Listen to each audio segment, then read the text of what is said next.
Assalamualaikum warahmatullahi wabarakatuh. My name is Ricky Apriyadi. Today we will discuss about resistance to change. Summary of this case is Malaysia Company is a trading house set up by Armando Lopez in Mexico City. The company is the authorized dealer of scientific equipment of Philips. In addition, the company deals in a number of other scientific instruments to set up in 1984. The company has had excellent growth. The company work consists of filling tender and supplying scientific equipment as per received order. The company has also been providing installation and after-sales service to customers. After requiring and consultation with expert, Armando Lopez decided to go in for computerization of the office work. His main aim behind computerization was to improve work quality and speed. Since filling tenders constitute a major part of their office work, Lopez was particularly convinced about computerization as computer would enable him to have a much better quality of tender at a much faster pace and lesser cost. However, the news of computerization was not welcomed by his office staff. Most of them felt that with the installation of computer, their service would determined because they found themselves totally unprepared to work on computer. As a result, there was a drop in efficiency which became more acute as the work installation of computer commerce. Oke, jadi akan saya jelaskan alur case pada resistance of change ini. Jadi Malaysia Company adalah rumah perdagangan yang didirikan oleh Armando Lopez di Mexico City. Perusahaan ini adalah perusahaan penyalur resmi peralatan ilmiah dari brand Philips. Selain itu, perusahaan juga berurusan di sejumlah instrumen ilmiah lainnya. Perusahaan ini didirikan pada tahun 1984 dan mengalami pertumbuhan yang sangat baik. Pelanggannya termasuk sains, perguruan tinggi, universitas, Dewan Kelistrikan Negara Bagian, dan pekerjaan umum. Nah, pekerjaan perusahaan ini terdiri dari pengisian tender dan pengadaan peralatan ilmiah sesuai pesanan yang diterima. Perusahaan juga telah menyediakan instalasi dan layanan purna jual kepada pelanggan jika diperlukan. Saat pekerjaan meningkat, Lopez pergi pada peningkatan staf. Itu pada tahun 1990 ketika kantor telah mempekerjakan sebanyak 66 orang. Juru ketika Lopez memutuskan untuk melakukan otomatisasi. Setelah bertanya dan berkonsultasi dengan para ahli, Lopez memutuskan untuk masuk komputerisasi ke pekerjaan kantor. Tujuan utamanya yaitu untuk meningkatkan kualitas dan kecepatan kerja.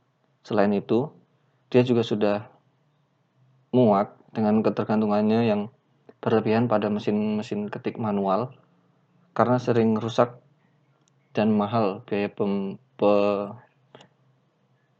pekerjaannya. Karena mengisi tender merupakan bagian utama di pekerjaan perusahaan ini, Lopez sangat yakin bahwa komputerisasi sebagai komputer akan memungkinkan dia untuk memiliki kualitas tender yang jauh lebih baik dengan kecepatan dan biaya yang lebih murah. Namun, kabar komputerisasi tersebut tidak disambut baik oleh staf kantornya. Kebanyakan dari mereka merasa bahwa dengan pemasangan komputer, layanan mereka akan dihentikan karena mereka mendapati diri mereka sama sekali tidak siap untuk bekerja di bidang komputer. Selain itu, mereka juga merasa bahwa diri mereka pasti akan kehilangan pekerjaan karena komputer akan melakukan lebih banyak pekerjaan dan kecepatannya jauh lebih cepat dibandingkan tenaga manusia. Ketika kekhawatiran meningkat, beberapa orang bahkan mulai mencari pekerjaan alternatif. Akibatnya terjadi penurunan efisiensi yang semakin akut seiring dengan pekerjaan instalasi komputer dimulai. Lalu di sini ada pertanyaan, how do you evaluate Armando Lopez's decision of computerization? Yeah, in my opinion, Lopez's idea of computerization is very appropriate, but it needs a lot of considerations to studies, especially the staff lack on knowledge of computer, which result in fear of their work being replaced by computer. Ya, jadi idenya Lopez untuk mengkomputerisasi seluruh pekerjaan kantor ini sebenarnya ide yang sangat bagus, namun perlu banyak pertimbangan karena staf-staf kantornya ini sama sekali tidak memiliki pengetahuan tentang komputer. Jadi, ketika mereka mendengar bahwa Lopez akan mengkomputerisasi seluruh pekerjaan, mereka takut kalau pekerjaan mereka akan hilang dan digantikan oleh komputer. Lalu nomor 2, could you advise the office staff to have a frank discussion with Lopez and tell him all about their fear? Yeah, of course, I can, and I think all we can. If the staff don't want to lose their job, then the only way is to discuss with Lopez that they need training to operate computer, so that the computer is again that Lopez unit that will be realized, and all staff have expertise in field of computer. Then productivity will be increased. Number 3, to what extent you agree with the fear of the office staff? Ya, jadi seberapa jauh kita memahami ketakutan staff-staff si Lopez ini. Nah, I think we can all feel the fear felt by Lopez staff. Ya, jadi saya rasa kita bisa merasakan apa yang dirasakan oleh staffnya Lopez. Ya, bayangkan kita adalah seorang pekerja di tahun 90, di mana saat itu komputer masih sangat jarang dan pengetahuan manusia tentang komputer itu masih sangat minim.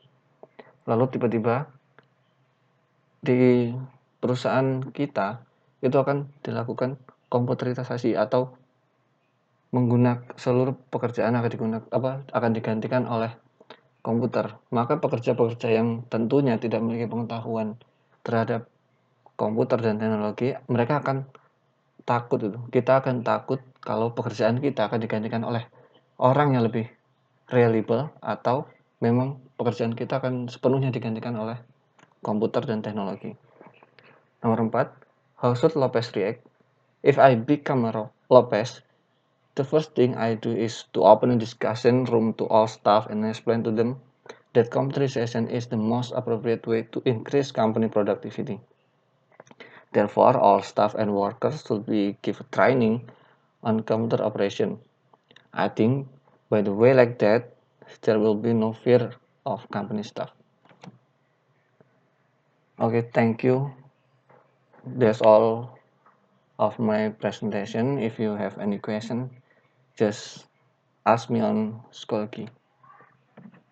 Thank you. Assalamualaikum warahmatullahi wabarakatuh.